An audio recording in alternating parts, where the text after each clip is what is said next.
Des excréments humains d'une toilette vidée dans une fosse laissée à ciel ouvert. La scène se passe dans la ville de Parakou, au quartier Madina, dans la rue après l'école primaire publique Forêt.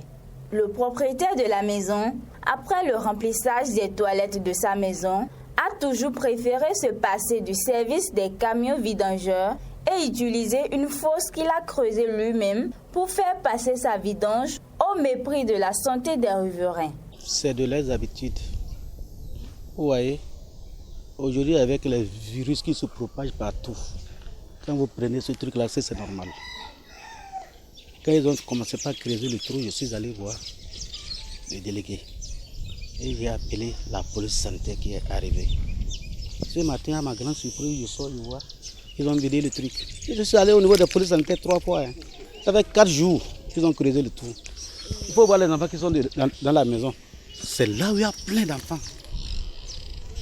Dans le quartier, là, c'est là où il y a beaucoup d'enfants. Et les enfants ne contrôlent pas, ils peuvent monter là pour la mettre la main. Ah, c'est bon. C'est avant-hier, ils ont venu creuser. Moi-même, en sortant, j'ai dit à monsieur qui est en train de creuser, ce que vous faites là, c'est pas bon. Pourquoi dans le quartier, vous avez versé caca, c'est pas bon. Parce qu'il y a du monde dans le quartier, il y a des enfants. Ce matin, je suis en réveil vers 5 h du matin. J'entends l'odeur, j'ai sorti, j'ai dit, ah, toi tu es là jusqu'à présent. Il dit que même le propriétaire qui est ici, là, qui l'a refusé, que ça, lui, il est là, 3 h du matin, il est en train de faire ça. Je lui ai dit, c'est pas bon. Je ne suis pas content, parce qu'il y a des enfants dans la maison. S'ils sortent là, ils vont rentrer dedans. Vraiment, c'est un acte d'incivisme.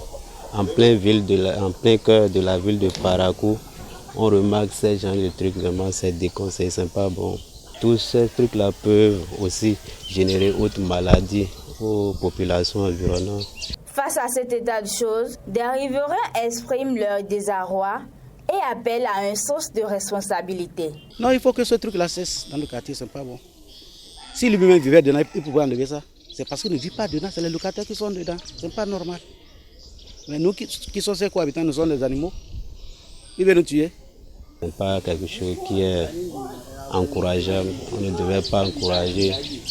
Et s'il faut sévir, les autorités aussi peuvent prendre leurs dispositions pour quand même que le propriétaire d'ici puisse être servi de cobaye pour les autres.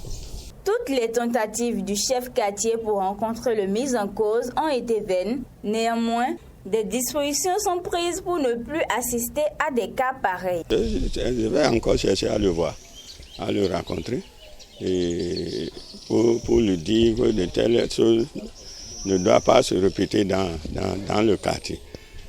Ça ne doit pas se répéter dans le quartier parce que c'est dangereux. C'est la santé des autres, il n'a qu'à penser à la santé des autres.